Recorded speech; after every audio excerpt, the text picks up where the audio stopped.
السلام عليكم ورحمة الله وبركاته. الحمد لله رب العالمين، والصلاة والسلام على أشرف الأنبياء والمرسلين وعليه وأصحابه أجمعين. أما بعد، فقد قال الله تعالى في كلامه المجيد وفي فرقانه الحميد: أعوذ بالله من الشيطان الرجيم، بسم الله الرحمن الرحيم. إنا أنزلناه في ليلة مباركة إنا كنا منذرين فيها يفرق كل أمر حكيم। ইরশাদ হচ্ছে, আমি তো ইহা অবতীর্ণ করেছি এক মুবারক রজনীতে, আমি তো সতর্ককারী। এই রজনীতে অনেক প্রজ্ঞাপূর্ণ বিষয় বিজ্ঞচিত্তে ফায়সালা দেওয়া হয়ে থাকে। সম্মানিত সুধীবৃন্দ, দেশ ও দেশের বাহিরে যারা আমার ভিডিওটা দেখছেন, তাদের কাছে আমি একটি অনুরোধ করব, কোরআন এবং সুন্নাহর আলোকে আমাদের জীবন গঠনের জন্য কোরআনের প্রত্যেকটি কথা মেনে নিতে হবে। যেখানে আদেশ সেটা পালন করতে হবে, যেটা নিষেধ সেটা বর্জন করতে হবে। বিশেষ করে আমরা হাদিসকে অনুসরণ করব, তবে হাদিসকে অনুসরণ করতে গিয়ে আমাদের দেশে দেখা যাচ্ছে অনেক সময় মাসলা মাসাইলে বিভিন্ন বিষয়ের উপরে জয়ীফ এবং জাল হাদিসগুলোর উপরে বেশি প্রাধান্য দেওয়া হয়ে থাকে এবং আমল করা হয়ে থাকে। তাই আমি অনুরোধ করব, প্রত্যেকটা বিষয়ে যাচাই বাছাই করে আমল করার জন্য। নিসফ শাবান সম্পর্কে, শবে বরাত সম্পর্কে এবং শাবানের ফজিলত সম্পর্কে এবং কিভাবে শবে বরাত চালু হলো সেই বিষয়ে আজকের আলোচনা। আপনারা খুব মনোযোগ দিয়ে ধ্যান খেয়াল রেখে হিদায়াতের উদ্দেশ্যে আমাদের জীবন পরিবর্তনের জন্য, তাজকিয়ে নফসের জন্য আমরা কথাগুলো বলবো এবং শুনব। আল্লাহ রাব্বুল আলামিন আমাদের সকলকে বুঝার এবং আমল করার তৌফিক দান করুক। আলোচনা থেকে যে সমস্ত বিষয়গুলো অর্জনীয় সেগুলো অর্জন করব, যেগুলো বর্জনীয় সেগুলো আমরা বর্জন করব।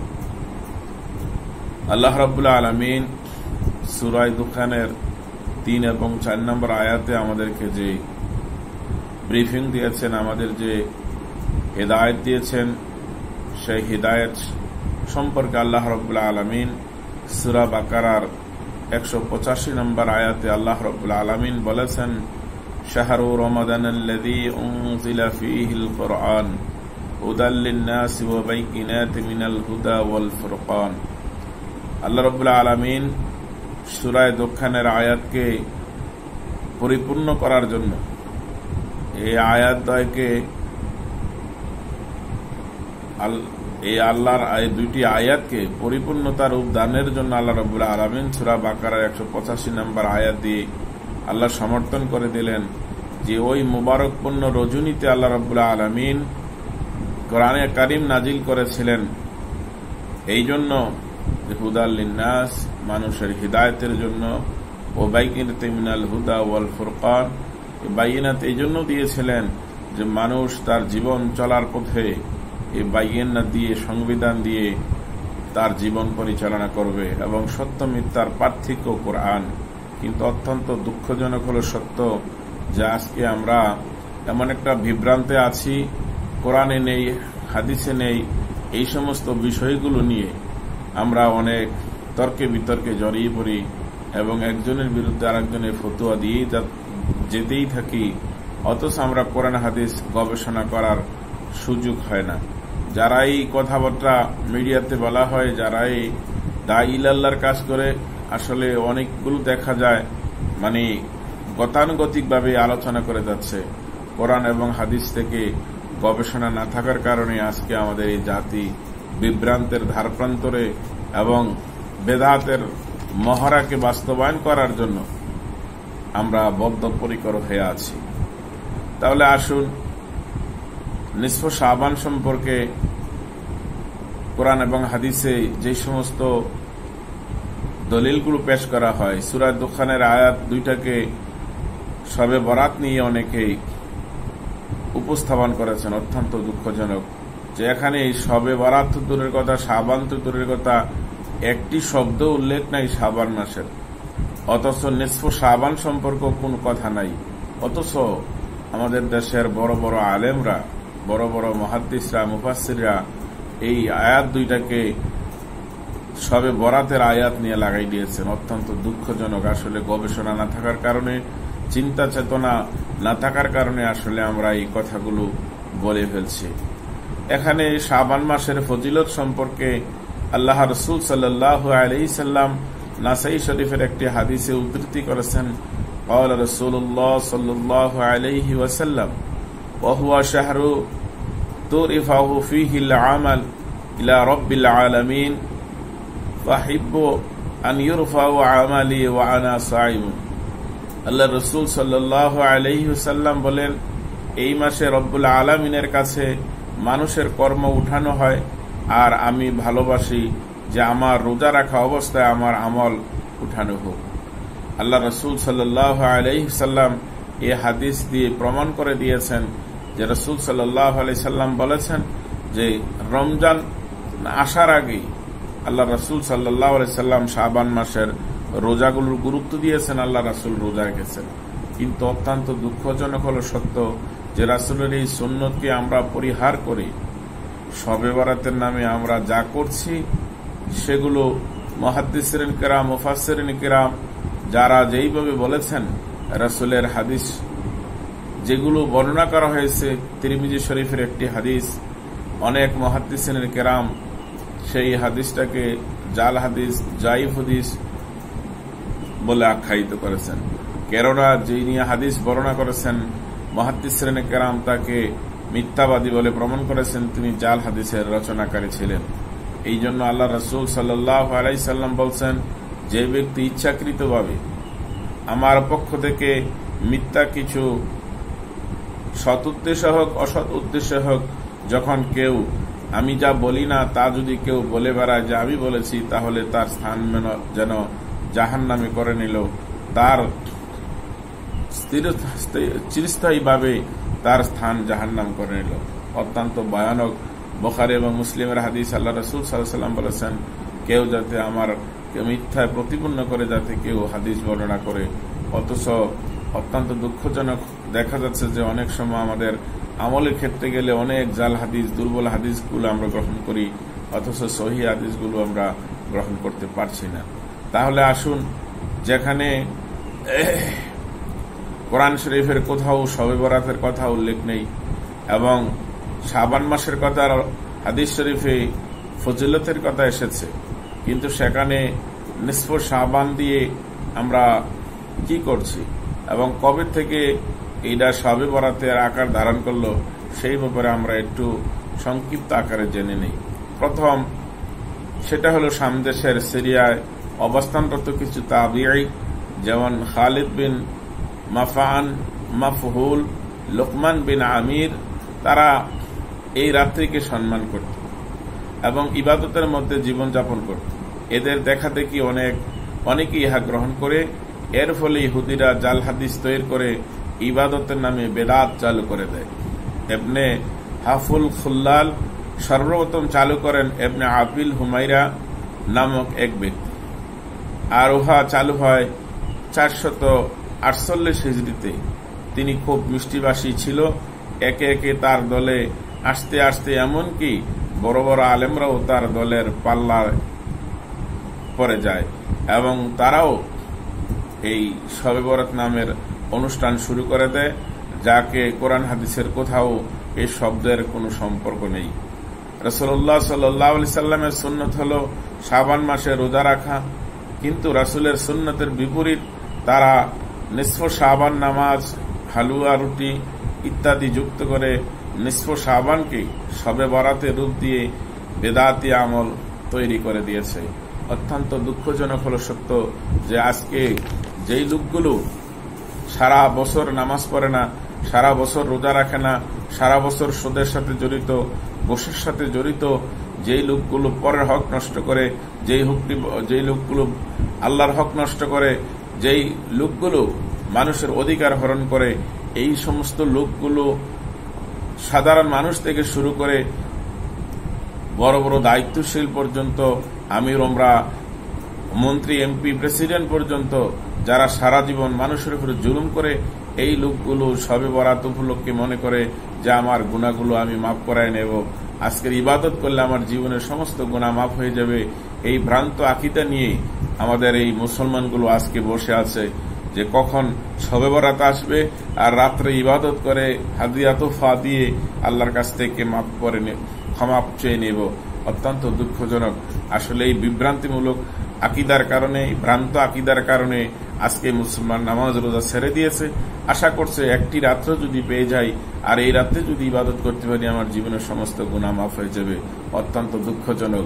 আসলে এখানে একটা হাদিস জাল হাদিসের হিসাবে মুহাদ্দিসিন কেরাম বর্ণনা করেছেন যে নিসফ শাবান নামে যে হাদিসটা বর্ণনা করা হয়েছে 8 জন সাহাবা বর্ণনা করেছেন এই হাদিসটা জাল, এবং যিনি হাদিস বর্ণনা করেছেন তিনি মিথ্যাবাদী।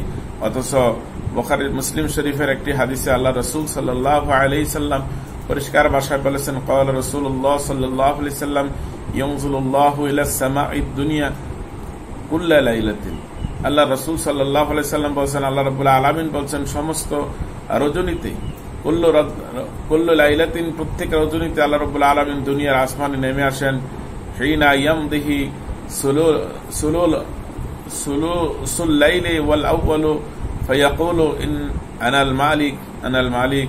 আল্লাহ রাব্বুল আলামিন দুনিয়ার আসমানে নেমে এসে বান্দাদেরকে ডাকতে থাকে যে ফায়াকুলু আনাল মালিক আনাল মালিক মান জাল্লাযী ইয়াদউনি ফাস্তাজিব লাহু মান জাল্লাযী ইয়াসআলুনি ফাউতিয়াহু মান জাল্লাযী ইয়াস্তাগফিরুনি ফাগফির লাহু ফালা ইয়াজালু কাযালিকা হাত্তা ইউযআল আল ফজর।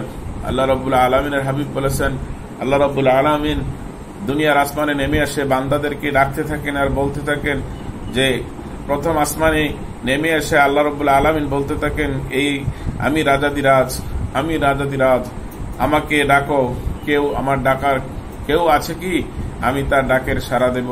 আমার কাছে চাওয়ার কেউ আছে কি, আমি তাকে প্রদান করব। আমার কাছে ক্ষমা চাওয়ার কেউ আছে কি, আমি তাকে ক্ষমা করব। প্রভাতের পূর্ব অর্থাৎ ফজর পর্যন্ত এইভাবে তিনি বলতে থাকেন। অথচ এই হাদিসকে বিকৃতি করে দেওয়া হয়েছে, সেখানে নিসফ শাবান লাগানো হয়েছে। মুহাদ্দিসিন কেরাম বলছেন এই সত্যটা হাদিস শরীফে নেই। قال رسول الله صلى الله عليه وسلم من عمل عملا ليس عليه امرا فهو رد। বুখারী এবং মুসলিমের হাদিসে আল্লাহ রাসূল সাল্লাল্লাহু আলাইহি ওয়াসাল্লাম বলেছেন, আমি যা করি নেই, যে ব্যক্তি এমন আমল করে সে আমলের ব্যাপারে আমাদের কোরআন সুন্নাহর বিপরীত যে নির্দেশ দেওয়া হয়েছে নির্দেশের বিপরীত সেটা গ্রহণ করা হবে না, সেটা প্রত্যাখ্যাত হবে। অথচ অত্যন্ত দুঃখজনক, রাসূলের জীবনীতে কখনো শবে বরাতের অনুষ্ঠান করেছে কোনো দলিল নেই। সাহাবায়ে কেরাম শবে বরাত পালন করেছে এমন কোনো দলিল নেই।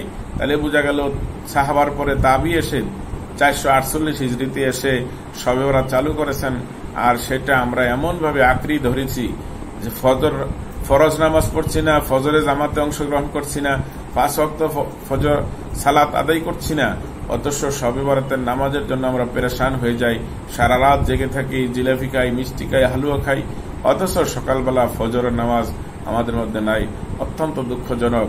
এই জন্য রাসূলুল্লাহ সাল্লাল্লাহু আলাইহি সাল্লামের মাধ্যমে আল্লাহ রাব্বুল আলামিন বলেছেন, ওয়া আতাকুমুর রাসূলু ফাখুযুহু ওয়া মা নাহাকুম আনহু ফান্তাহু ওয়াত্তাকুল্লাহ ইন্নাল্লাহা শাদীদুল ইকাব। আল্লাহ রাব্বুল আলামিন সূরা হাশরে বলে দিয়েছেন যে আমি আমার রাসূলকে যা দান করেছি, আমার রাসূল যা তোমাদেরকে দেয় সেগুলো তোমরা গ্রহণ করো, আর আমার রাসূল যেগুলো বর্জন করতে বলেছে সেগুলো তোমরা পরিহার করো, বর্জন করো। ওয়াত্তাকুল্লাহ, তোমরা আল্লাহকে ভয় করো। ইন্নাল্লাহা শাদীদুল ইকাব, আর আল্লাহর শাস্তি দেওয়া খুব কঠোর। সুতরাং আমরা এই আয়াতের দিকে যদি ধাবিত হই, তাহলে আমাদের বাস্তব জীবনে যতগুলো আমল আমরা করব, প্রত্যেকটা আমলে কোরআন এবং হাদিস থেকে করতে আমরা চেষ্টা করব। কেননা যদি কোরআন এবং হাদিসের বিপরীত যদি আমল করা হয়, সেটা আল্লাহ রাসূল সাল্লাল্লাহু আলাইহি সাল্লাম বলেছেন সেটা কখনো গ্রহণ করা হবে না। এই জন্য রাসূলুল্লাহ সাল্লাল্লাহু আলাইহি সাল্লাম বিদায়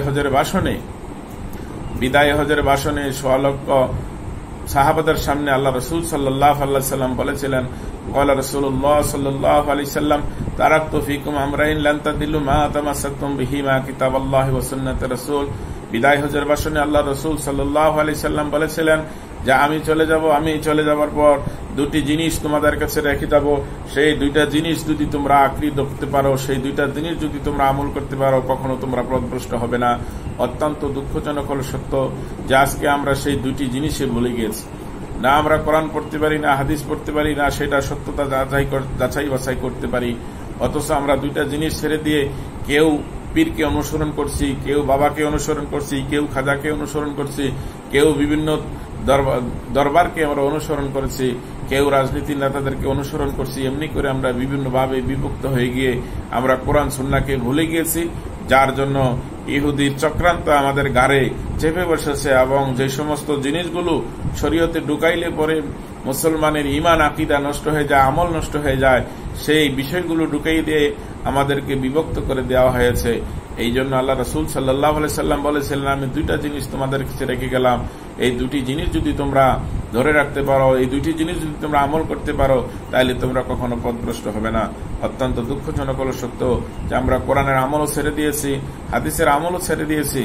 এমনকি কোরআন হাদিসের আমল ছেড়ে দিয়ে আমাদের অবস্থা এমনটা হয়েছে, যখন কোরআন হাদিসের সঠিক কথাগুলো বলা হয়, তখনই আমাদের একটা বক্তব্য এসে যায় যে আমাদের বাপদাদারা করেছে, আমার পীরেরা করেছে, অমুক আলেমে করেছে, অমুক আলেম এত বড় ছিল, অমুক আলেম এত বড় ছিল, অমুক পীর সাহেব এমন ছিল, উনি কি মিথ্যা বলে গেছেনি? এই একটা কথা বলে আমরা কোরআন হাদিস কথাগুলোকে প্রত্যাখ্যান করে দেই। অথচ আল্লাহ রাব্বুল আলামিন তার হাবিবের কাছে শেষ যে মেসেজটা বিদায় হজের ভাষণে দিয়েছিলেন, আল ইয়াউমা আকমামতু লাকুম দীনাকুম ওয়া আতমামতু আলাইকুম নি'মাতি রাদিতু লাকুমুল ইসলাম দীনা। আল্লাহ রাব্বুল আলামিন তার হাবিবের কাছে শেষ যে মেসেজটা দিয়েছিলেন যে হে রাসূল, এই মেসেজটা আপনার উম্মতের কাছে পৌঁছে দেন, আমি ইসলামকে 16 কলায় পরিপূর্ণ করে দিয়েছি। সুতরাং আজকে ইসলামকে আপনার জন্য পুরোপুরি পরিপূর্ণ করে দিলাম, আপনার উম্মতের জন্য নতুন করে ইসলামের মধ্যে আবার কোনো বিধান ঢুকানোর কোনো প্রয়োজনীয়তা নেই, আবার নতুন করে সেখান থেকে কিছু বাদ দেওয়ার সুযোগ নেই। সুতরাং যেটুকু আমি প্রয়োজন মনে করেছি, ইসলামের যতটুকু প্রয়োজন অতটুকু প্রয়োজন অনুসারে আমি ইসলাম আপনাকে নিয়ামত হিসেবে দান করেছি। সুতরাং এখানে নতুন করে এসপার ওসপার করার কোন সুযোগ নাই। অথচ আজকে আমরা দেখছি ইসলামকে আমরা টেনে হেসড়ে এত লম্বা করে ফেলেছি, আবার ইসলামকে কেউ খাটো করতে করতে এত খাটো করেছি। অথচ ইসলাম যেখানে থাকার কথা ছিল, ইসলামের যে পজিশন যেখানে থাকার কথা ছিল, ইসলামের রূপরেখা যেখানে থাকার কথা ছিল, সেখানে ইসলাম এখন নেই। সেখান থেকে ইসলাম কেউ দূরে সরাই দিয়েছে, কেউ কাছে টেনে নিয়েছেন, কেউ তার মধ্যে সংযোজন করেছেন, কেউ বিযোজন করেছেন, কেউ শরীয়তের মধ্যে নতুন নতুন কিছু বিধান জারি করে ইসলামকে সুন্দর করতে চেয়েছেন, আবার কেউ ইসলামকে ছোট করতে করতে এত ছোট করে দিয়েছেন যে আর ইসলামের মধ্যে কিছু দেখা যাচ্ছে না। মূল ইসলাম আমাদের মধ্যে থেকে এখন বিলুপ্তির প্রায় পথে। এই জন্য আমি আমার বক্তব্যের মধ্যে এই কথাগুলো আমি উপস্থাপন করতে চাই যে কে কি কথা বললো সেই দিকে আমরা না তাকিয়ে আসুন আমরা কোরআন এবং হাদিস গবেষণা করি, রিসার্চ করি।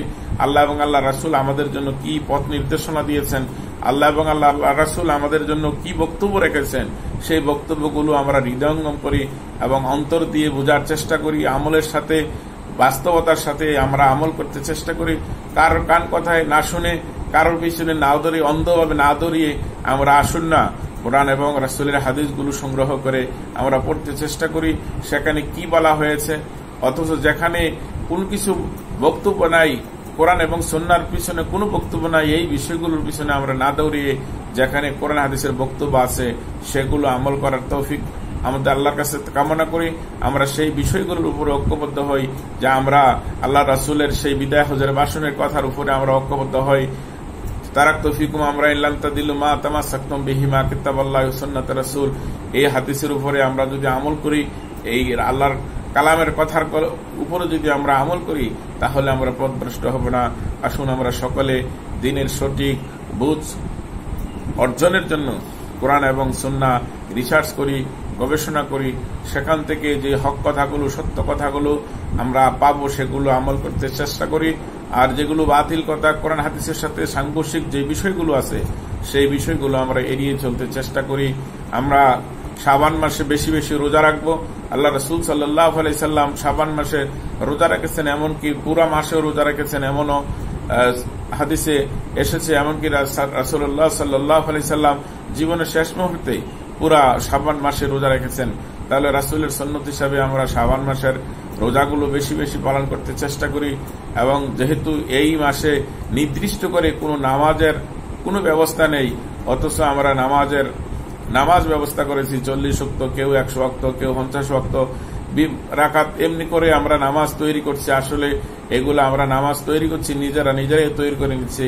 অথচ রাসূলুল্লাহ সাল্লাল্লাহু আলাইহি সাল্লামের জীবনীতে কখনো দেখা যায়নি তিনি শবে বরাতে নামাজ পড়েছেন। অথচ রাসূলুল্লাহ তাহাজ্জুদের গুরুত্ব দিয়েছেন, তিনি ইশরাক নামাজের গুরুত্ব দিয়েছেন, চাশতে নামাজের গুরুত্ব দিয়েছেন এবং রাসূল পড়েছেন। সেগুলোর দিকে আমাদের খেয়াল নাই, সেই সুন্নতের দিকে আমরা দাবিত হচ্ছি না। সালাতুল তাসবির কথা আল্লাহ রাসূল বলেছেন এবং মসজিদে ঢুকার পরে তাহিয়াতুল পড়ার কথা বলেছেন, অথচ সেই দিকে আমাদের খেয়াল নাই, সেই দিকে আমাদের দাবিত নাই। যেদিকে খুব দুর্বল জাল হাদিস দিয়ে যেটারে পরিপূর্ণ করা হয়েছে সেই দিকে আমরা দাবিত হচ্ছি। আল্লাহ রাব্বুল আলামিন আমাদের সকলকে দ্বীনের প্রতি অগাধ বিশ্বাস এবং দ্বীনের প্রতি সঠিক জ্ঞান অর্জন করার তৌফিক দান করে এবং সহিহ কথাগুলো আমল করার তৌফিক দান করুক। আমি সকলের কাছে আকুল আবেদন রেখে আমার এই সংক্ষিপ্ত কথা শেষ করলাম। আমার তৌফিক ইল্লা বিল্লাহ, আলাইহি তাওয়াক্কালতু ওয়া ইলাইহি উনীব। আসসালামু আলাইকুম ওয়া রাহমাতুল্লাহি ওয়া বারাকাতুহু।